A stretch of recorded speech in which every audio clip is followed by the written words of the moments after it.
Welcome to Thoughtful Planning, the place where real conversation, expert insight, and a touch of humor meet to turn our end-of-life uncertainties into self-assurance.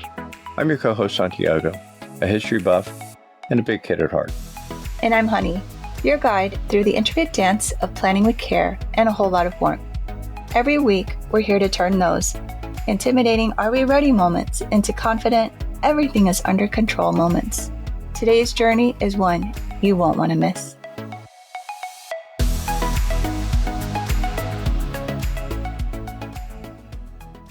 Welcome to another episode of Thoughtful Planning. I'm Honey.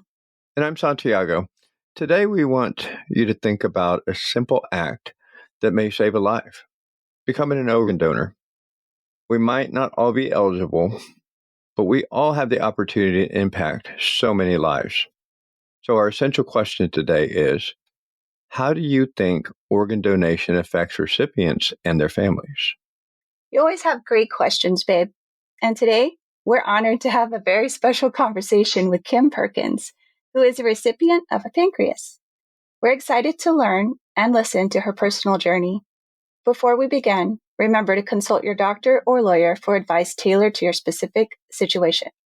Let's dive into this heartwarming discussion. Kim, thank you for joining us today. Thank you. Would you start by sharing your pre- and post-diagnosis journey with our listeners, and then what it was like at the moment you were recommended for your pancreas transplant? Absolutely. Thanks for having me. I was a high school senior going into college and noticed a few change about my energy level. I was young and had to have a college physical, and that came back completely normal. So I started my college journey and just thought that my fatigue and everything else was associated with burning the candle at both ends. I was sleeping after meals, extremely thirsty, just diving into studying and working all the time. My senior year of college, I kind of got stopped dead in my tracks. About 2 weeks before graduation, I became extremely ill. I had put off a senior project that was really not like myself and went to the doctor and had a blood sugar check, and my blood sugar was 480. A normal range is 80 to 100 for a healthy individual. And so I was in what they call diabetic ketoacidosis, and I was basically, that means is that your body is eating its muscle and fat for energy because it can't convert your meals into energy for your body to run on. So I was admitted to the intensive care unit here in my hometown and started my type 1 diabetes journey.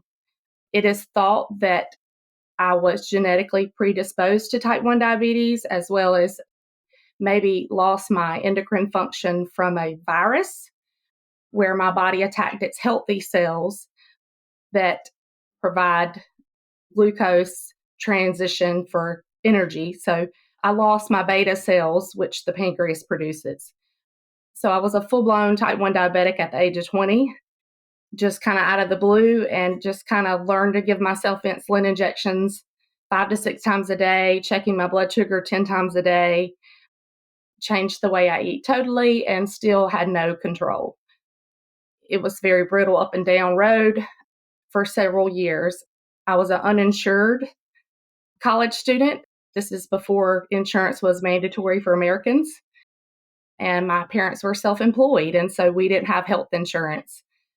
So I took all of my savings and paid my hospital bill and my doctor's bill and paid for insulin out of pocket until I was married a year later. And for about 4 or 5 years, was on insulin injections and tried to manage my diabetes that way, and just really started a downhill slope where I found myself disconnecting from those around me because I just didn't feel good. I just wasn't doing a great job of managing it. I'm a type A personality, and I joke that I was diagnosed with a disease that offers you no control over anything in your life. So I just really found that I had to do something. I knew what the end game was for a type 1 diabetic. I knew that I was going to have lifelong complications early. and didn't want to stay in the mental state that I was and didn't want to stay in the physical state that I was. I was using an insulin pump finally and still wasn't getting any control. So at the age of about 32, I sat my husband down and I said, if I had a different diagnosis, if I was a cancer patient or any other diagnosis, what would be our answer to this? And he said, well, we would find help. We wouldn't stop until we would fix it. And I said, well, we have to fix this. I can't continue to operate not connecting with people, not looking people in the eye, not traveling, not doing these things that make me happy and the person who I am. So I began to look into other alternatives that at my diagnosis was told to me that were impossible. And so I began to look at islet cell transplants. They were experimental in Canada and in Chicago and a few other centers around the world, Baylor in Texas being one of them, and applied for all of those programs. And I was quickly denied, some due to funding because the programs were being canceled, and others were accepting me, and I was traveling to qualify for these programs, and quickly found out because of my BMI, which was weight gain from taking artificial insulin, was causing me to be disqualified for a type 1 trial. So I was sent home and told to look into solid organ transplant. So I went back to my endocrinologist in Atlanta, and he suggested that I try whole organ transplant there at Emory University Hospital. He suggested that I go to their transplant center, and so I called and applied and went in for an evaluation, and they evaluate everything, your physical health, your mental health, your financial health, to see if you are possibly a candidate that this would work for. And after about 3 weeks of evaluation and then followed by insurance approval, I was listed for transplant at Emory University Hospital. I would be one of 3 listed that year in 2013 in the state of Georgia for that particular kind of transplant. Usually a pancreas is paired with a kidney transplant, but my native kidneys were still pretty healthy. So they decided to go with whole organ and just do the pancreas alone.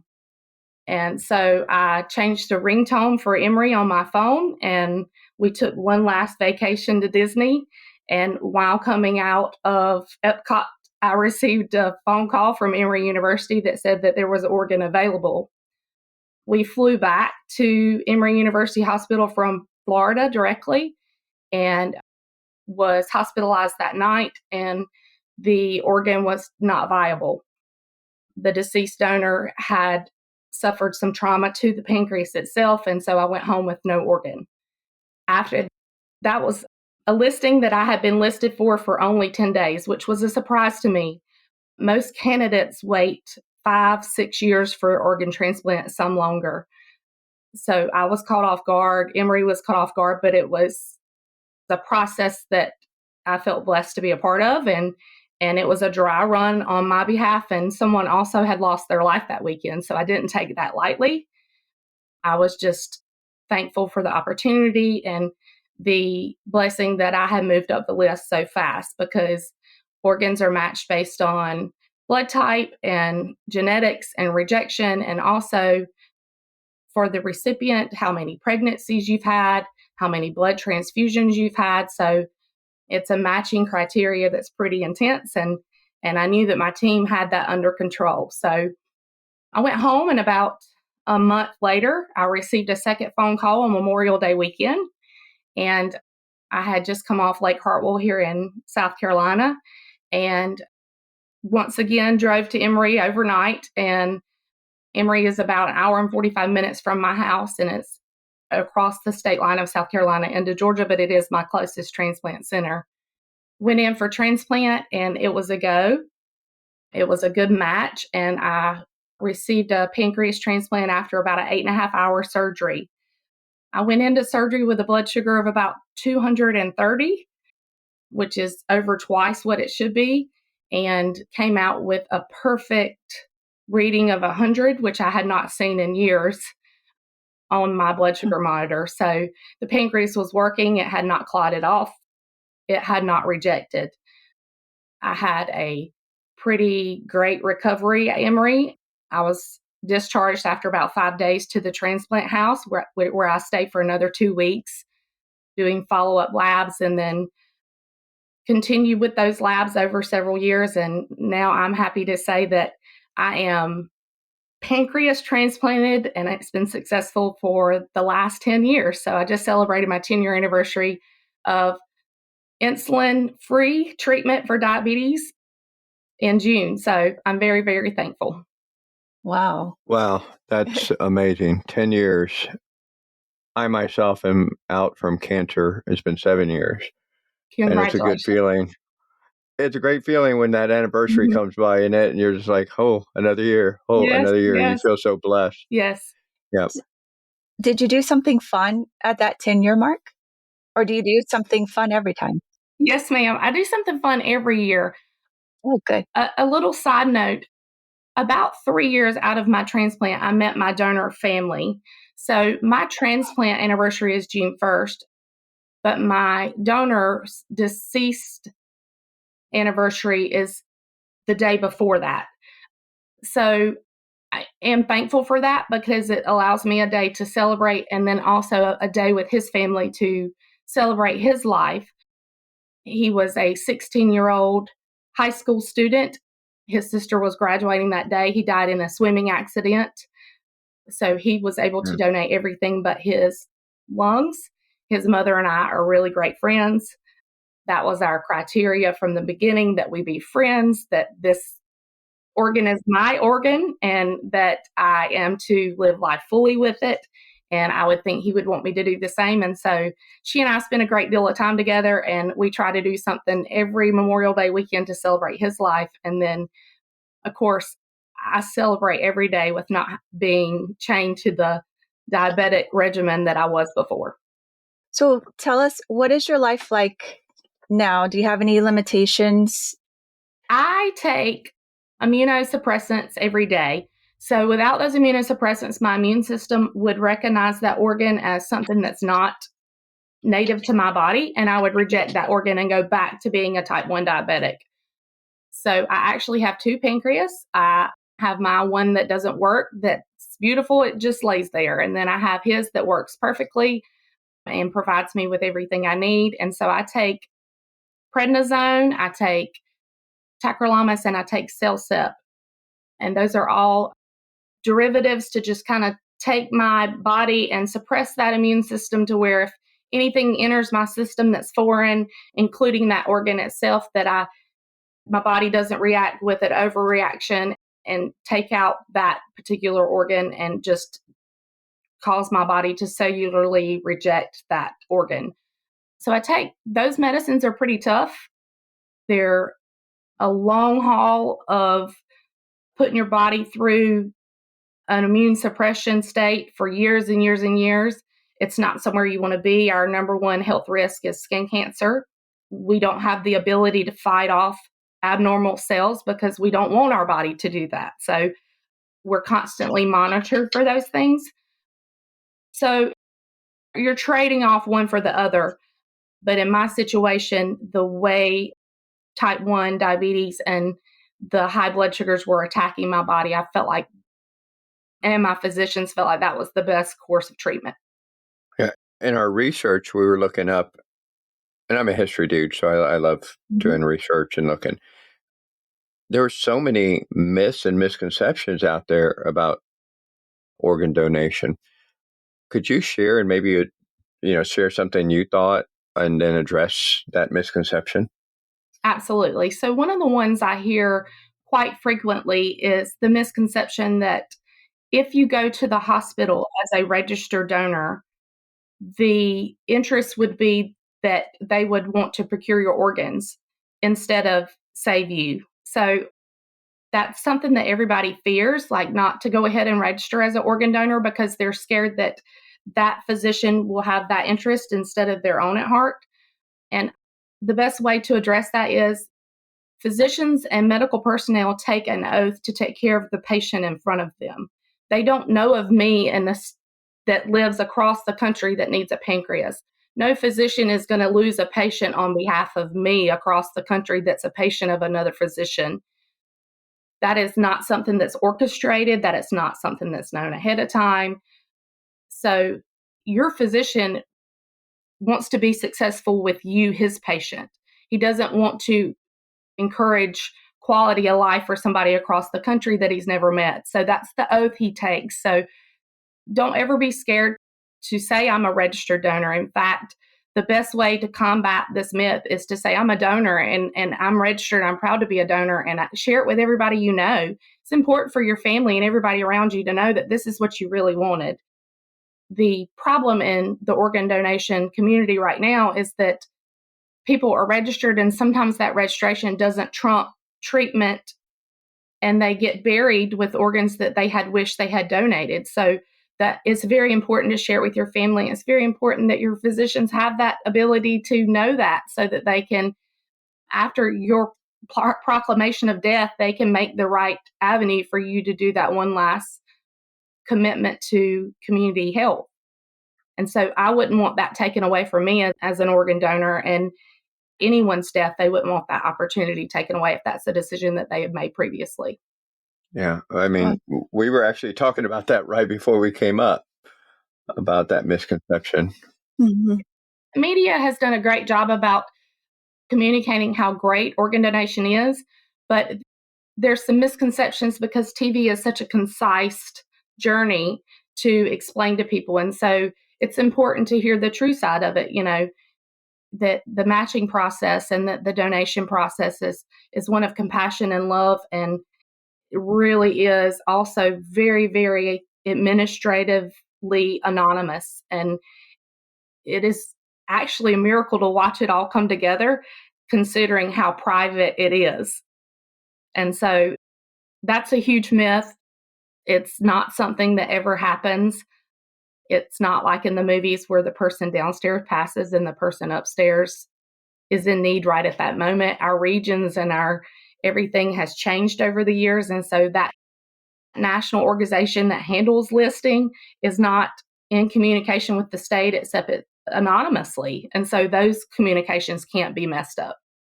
So I want to go back when you were talking about your donor. How did it work out then, with the privacy and such?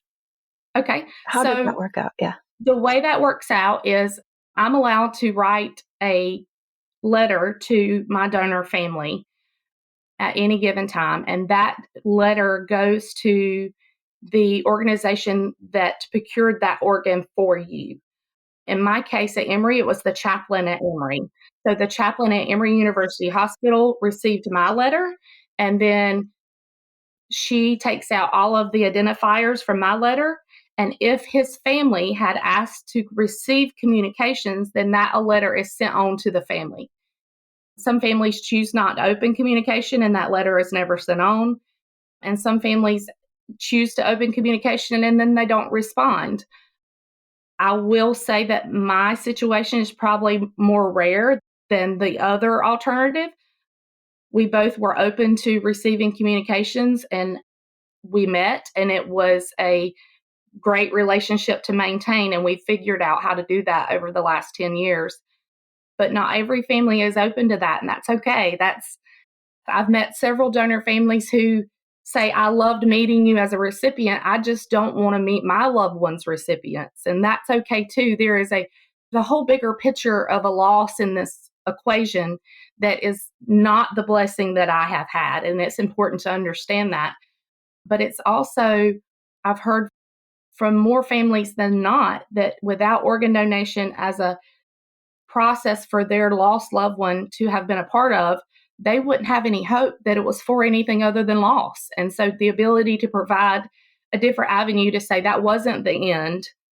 You have a child that benefited from my son's donation to you, and that legacy will continue. We call it a ripple effect. So the ripple effect from the donation that I received will trend forward for years to come, and that wouldn't have been possible. So that's a positive in a very negative situation where there's not very much hope. So it's great to provide those families with a lot of hope. Cool. Wow. Yeah, it's amazing. Your story is just, I'm kind of at a loss for words a little bit, just a little bit. So, what message would you like to leave our listeners, especially those that might be facing a difficult journey or on the fence about considering organ donation? Yes. So you can be any age, any race, any religion. All communities support donation. And now, in the last 3 years, it's been a huge ability to also donate if you experience a cardiac death instead of just a brain death. So it doesn't matter how you've passed or what age you are or what religious affiliation you are, they all support organ donation. Skin and tissue, I'll tell you a short story about the importance of tissue donation. A lot of elderly folks believe that they're not viable donors and that their body is done and that they've passed away and that's all that's left for them and their family. But in fact, that I know an individual and her husband had a tanker and the tanker's contents leaked down on his skin during a traffic accident. And he was the benefit of a tissue transplant on his face from a donor. You can have donation 98 years, 100 years old at death. All of those donations are possible. So I want people to understand that we're out here living healthy, full lives. We're not laid in a hospital somewhere where we're just going to live another 3 months because of your donation. We're out here living healthy, full lives. My child was a first grader when I received my pancreas transplant, and I didn't want to live another month. And he just got accepted to college on Friday. So these are things that I've been allowed to see that I wouldn't have been allowed to see had I not been part of this community and someone's generous donation. So please let the medical professionals decide if your body is viable for transplant. All you have to do is sign up. You can go on your health app on your iPhone, or you can go to donatelife.net and specify everything, all the details, and then share with your family what you want to do after you pass. You don't have to die from a tragic accident to be an organ donor anymore. That is, you don't have to be young. You don't have to be, there are no stipulations anymore. It's a wide open world. That we watch these Super Bowls and these college football games, and the stadiums are full of people. What if you could wipe out a need for an entire stadium full of people just by taking 5 minutes to sign up for something that isn't going to make a difference in your lifetime, but it certainly will for those that are left behind? Living donation as well. 85% of the people on the wait list of over 100,000.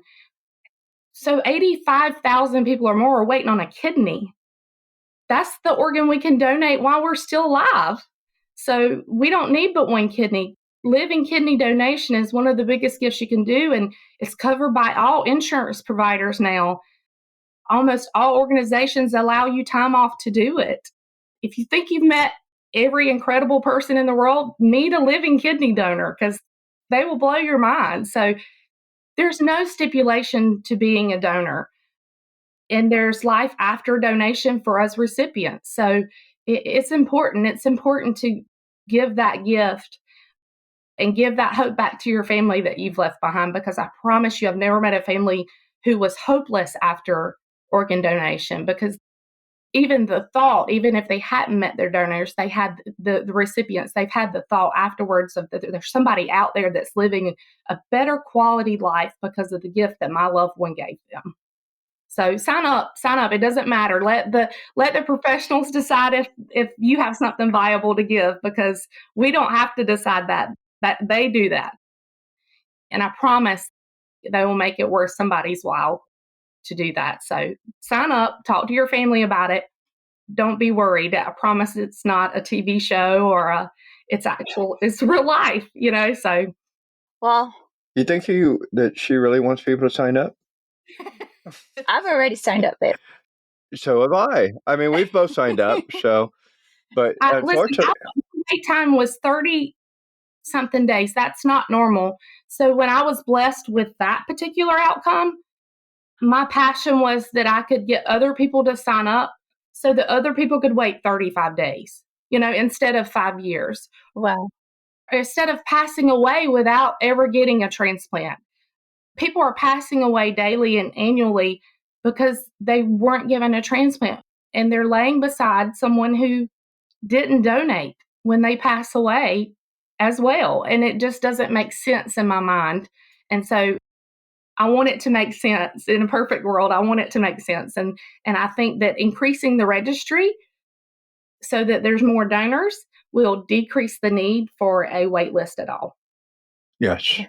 And that's what, with us having this podcast, Thoughtful Planning, we want people to be able to think about these things, again, when they're clear of mind, they have clarity, they can ask these questions so they can be prepared if that's a choice that they want to make, and they share it with their family, like you're saying.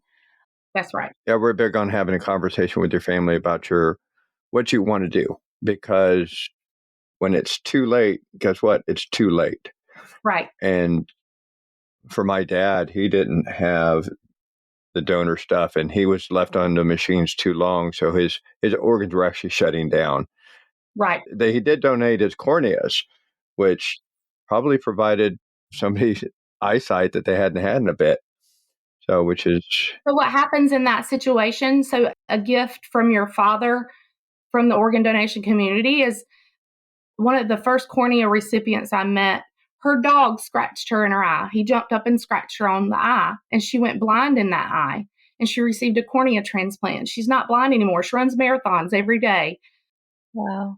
And so those are gifts back to people like you from your father, from the donation of his cornea that organ donation provides. Yes. Wow, that's awesome. That's a great story. Thank you.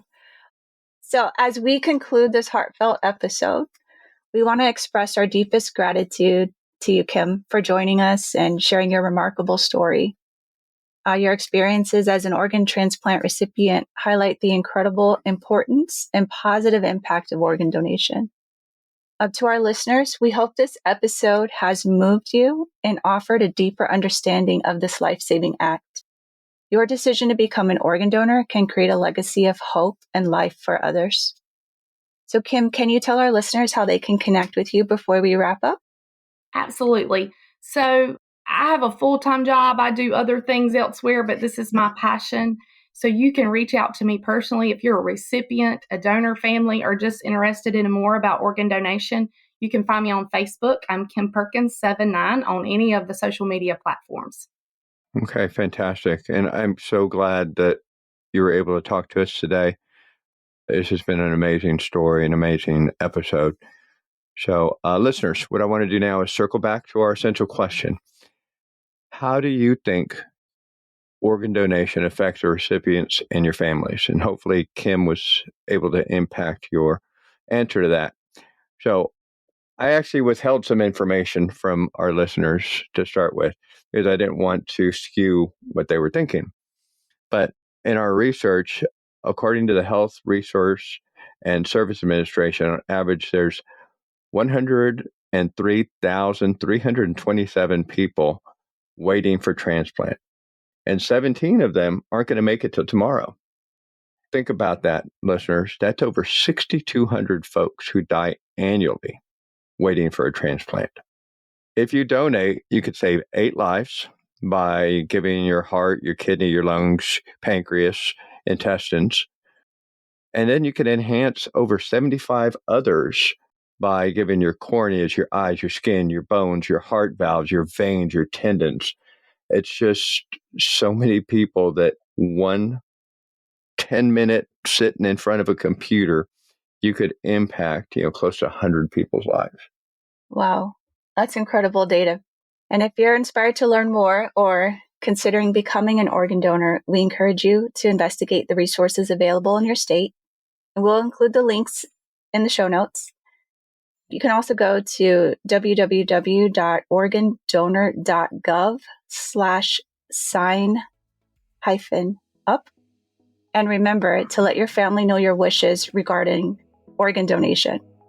Until our next episode, remember, every chapter you write today shapes your legacy tomorrow. Thank you for joining us at Thoughtful Planning. And just like the vibrant hues of a setting sun, we're wrapping up another episode of Thoughtful Planning. Every shared story and insight is a step closer to turning uncertainty into celebrations of preparedness. Absolutely. And to our listeners, remember that every surprise that comes our way is an opportunity to grow, adapt, and learn. Stay tuned for more stories, expert insight, and of course, a touch of wit in our next episode. We're not just co-hosts, we're fellow travelers on this journey. For more information on additional resources, which will help you take the next step in planning, look for the link in the show notes for our membership. Join us next time for another episode of Thoughtful Planning. Until then, keep living, laughing, and loving every moment.